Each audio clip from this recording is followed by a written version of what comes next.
Hey everyone, welcome back. Thanks for joining us. Today we've got a brand new story to share with you. So let's begin. The 6-month contract with the private security detail outside Doha had bled me dry. A relentless grind under a pitiless sun. The money was obscene, enough to almost justify the gnawing absence from my life back home. Almost. I was closing out my final log entries when Kalen, my manager, summoned me. "We're pulling out," he stated, his voice flat. 2 weeks remained on our commitment, the abrupt departure a jolt. But I didn't argue, a raw elation bubbling up at the thought of Serafina and Willow. My first instinct was the shrill joy of a phone call, but a darker impulse took hold. Too many saccharine soldier surprise videos had wormed their way into my mind, and I wanted my own version, twisted though the circumstances were. The rumble of my Mustang up the driveway was usually met with a rush of small feet. But today, a foreign sedan squatted in the familiar space. A cold premonition coiled in my gut. I drove past, parked down the street, and approached my own home on foot, a ghost in my own life. Willow was at school, leaving Serafina alone. Except she wasn't. A sliver of space between the curtains offered a tableau that shattered the fragile image of my homecoming. Serafina, my wife of over 20 years, her arms entwined with a stranger, a man whose face was utterly alien. Their lips met, and the world behind my eyes dissolved into a crimson haze. A primal rage clawed its way up my throat, a guttural urge to tear down the door and choke the life from them both. But years of training of controlled violence kicked in. I focused on the rhythm of my breath, the burning in my lungs anchoring me. They would pay, but not in a blind, messy eruption. Later that afternoon, I found Julian at his usual corner booth in the diner. We'd shared scraped knees and youthful indiscretions. Now he was a silk-suited lawyer. "I'm leaving Serafina," I stated, the words clipped and devoid of emotion after the perfunctory greeting. His fork clattered against his plate. "You're joking." I shook my head, the movement small and deliberate. "The bitch cheated." My voice remained level, a dangerous calm. "But 20 years, Elias," he stammered, disbelief etched on his face. "A good life, Willow." "Her reasons are irrelevant." I cut him off. "She cheated. End of story. It's divorce." The next hour was a dry recitation of legal jargon. As the primary earner, I was facing a punitive maintenance formula, a lifetime of alimony thanks to the duration of our marriage, and an equitable property split, a judge's whim deciding the fate of what I had built. And Willow, the thought of shared custody, of not seeing her every day, was a fresh wound. I thanked Julian, the clink of coins on the table a hollow gesture of gratitude. My next stop was the bank, where Marcus, another old friend, now managed accounts. He didn't pry, just offered a grim understanding as I liquidated everything I could, the funds vanishing into a discreet account in the Caymans he'd quietly facilitated years ago, a contingency I'd never imagined needing for this reason. A travel agency was next, the sterile environment a stark contrast to the turmoil within me.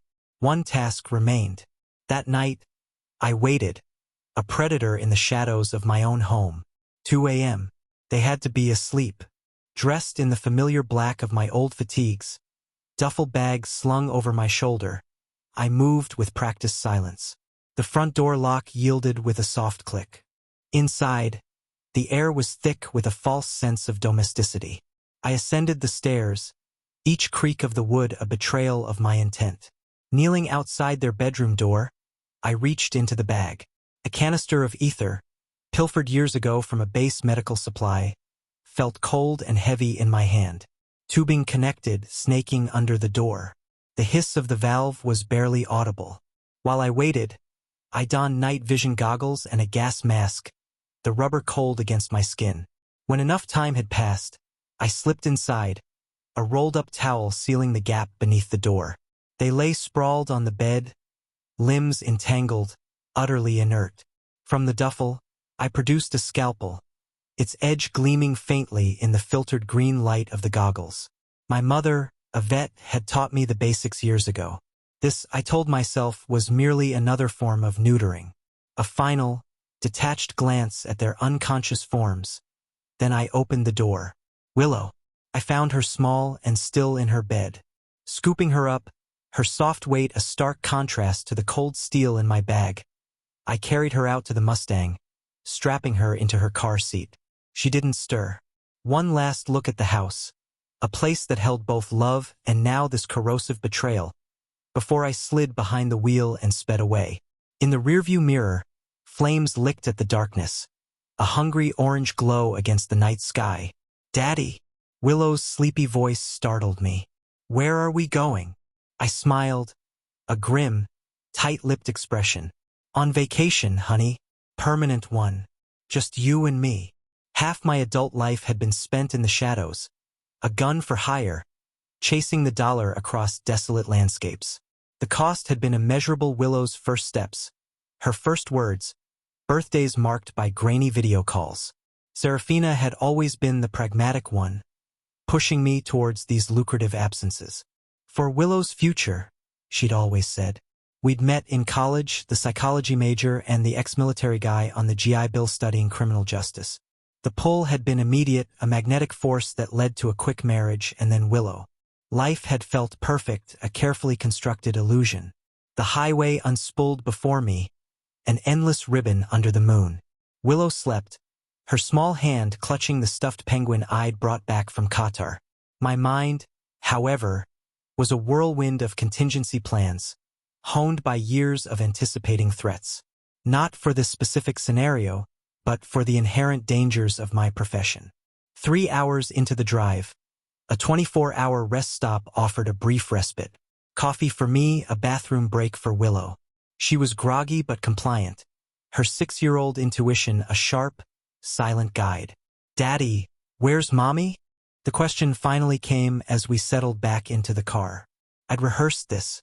Mommy needed to stay home, sweetie. Sometimes grown-ups need time apart to figure things out.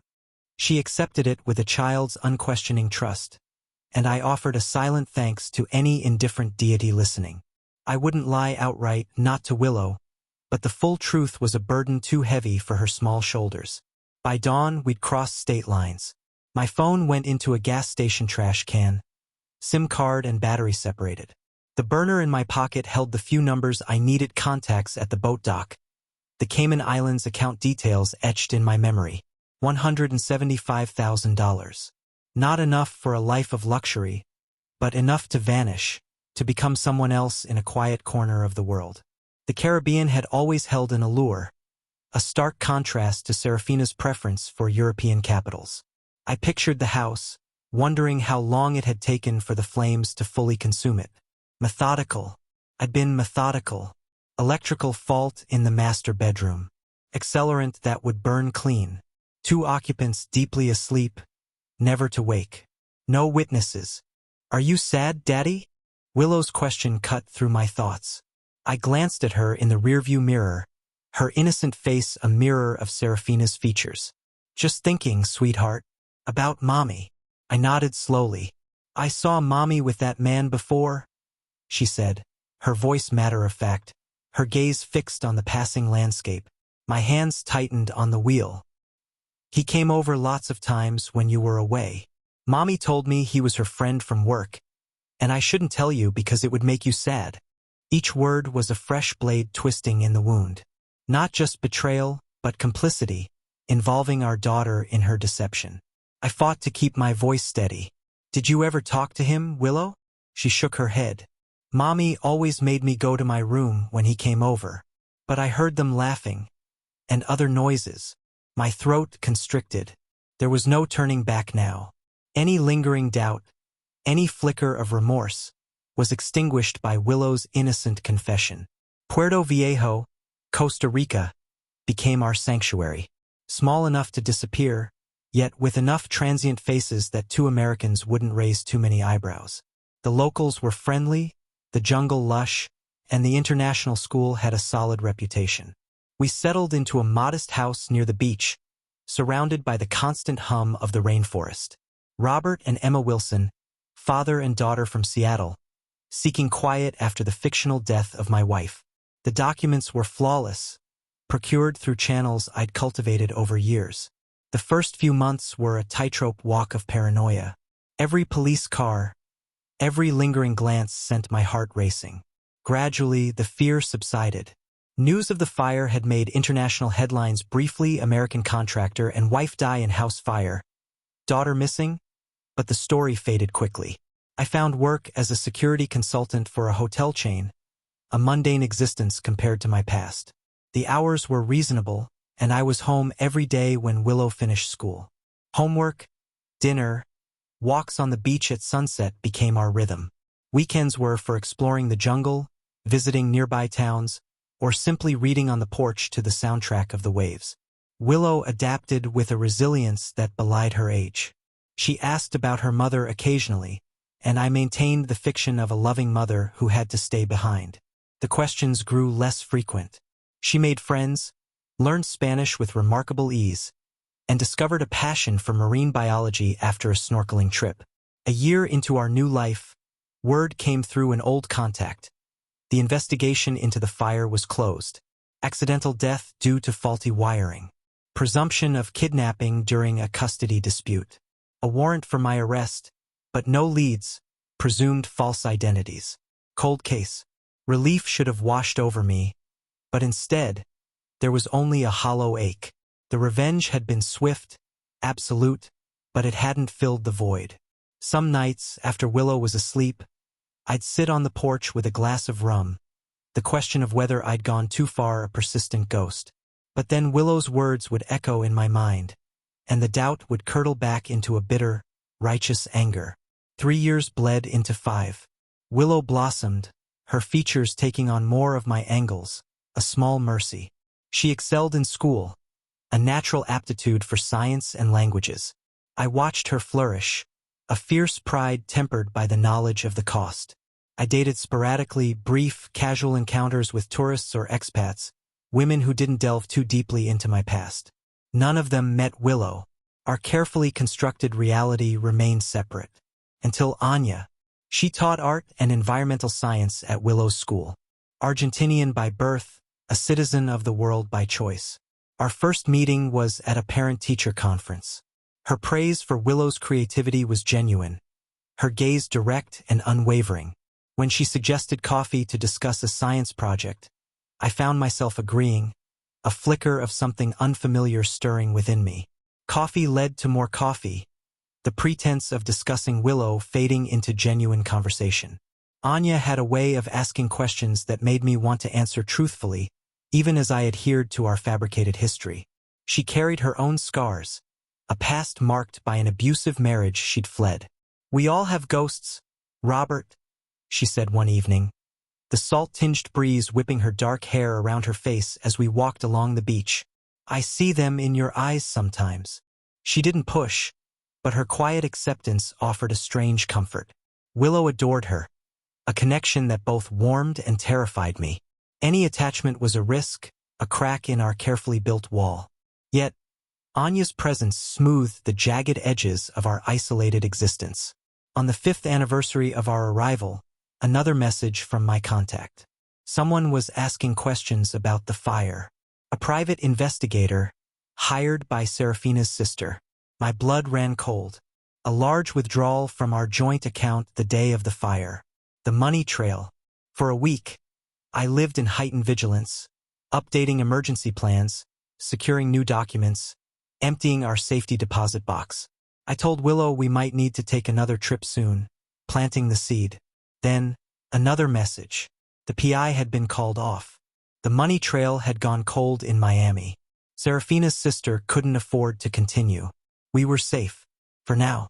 That night, sitting with Anya on the porch, the rhythmic crash of the waves a constant backdrop, I made a decision.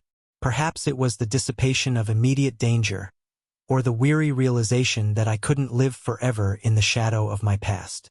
"My name isn't Robert," I said quietly, watching her face in the dim light, "and my wife didn't die in Seattle." She took a slow sip of her wine, her gaze steady. "I know," she nodded. "Not the details, but I've known you weren't who you claimed to be." The way I scanned rooms, the silence about my life before Costa Rica, Willow's occasional nightmares. I felt exposed, and strangely relieved.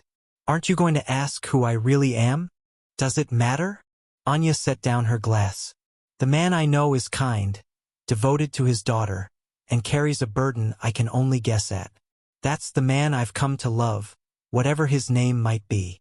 I told her everything, not in one night, but over weeks.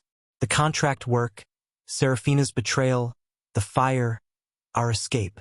I omitted the specifics of the scalpel, but the broad strokes of my crime were laid bare. Anya listened without judgment. When I finally finished, expecting horror, she simply took my hands. "We can't change the past, Elias. Only decide what kind of future we want to build from its ashes."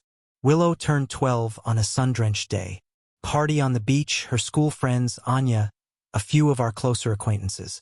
Watching her laugh, bronzed by the sun and wiser than her years, a profound contentment settled over me. Anya moved in the following month. Our small family expanded again. A year later, our son Miguel was born. Willow embraced her role as big sister with a tenderness that often brought tears to my eyes. The past receded further with each passing year. Occasionally, news from the States would drift our way. An old friend of Serafina's had published a book dedicated to her memory, the property where our house had stood now condominiums. A momentary tightness in my chest, but it no longer consumed me.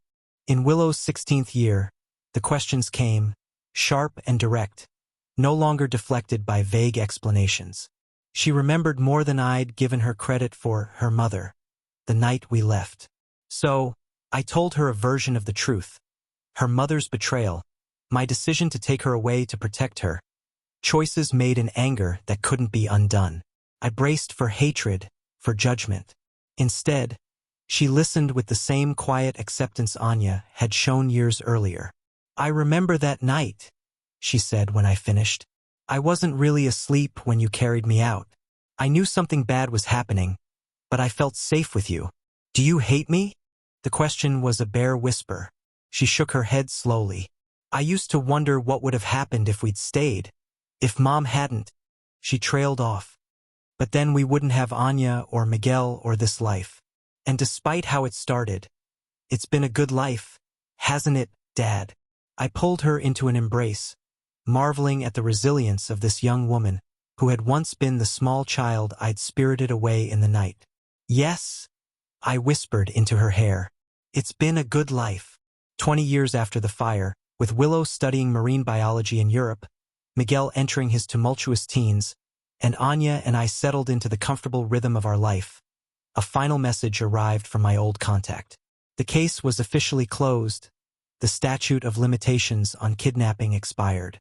My name cleared from active databases. The man I had been no longer existed, even in the eyes of the law. That evening, we walked along the same stretch of beach where Anya and I had first begun to know each other. The setting sun painted the sky in fiery oranges and reds, a palette that once would have triggered memories of that night, now simply beautiful. "Are you at peace?" Anya asked, her hand warm in mine. I considered the question carefully. The rage that had driven me had long since burned itself out. What remained was a quiet acknowledgement of the path that had led us here, neither pride nor shame, but acceptance. "Yes," I said finally. "I think I am." In the end, revenge hadn't brought the satisfaction I'd expected. It had simply been the catalyst for a different life, one that, through all its complications and moral ambiguities, had ultimately led to a deeper peace than I could have imagined on that terrible day. The man who had meticulously planned his wife's demise no longer existed.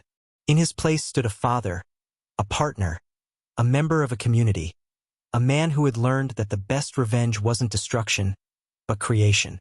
From the ashes of what was lost, as we turned toward home, the last light of day fading behind us, I understood that some bridges needed to burn so that new ones could be built.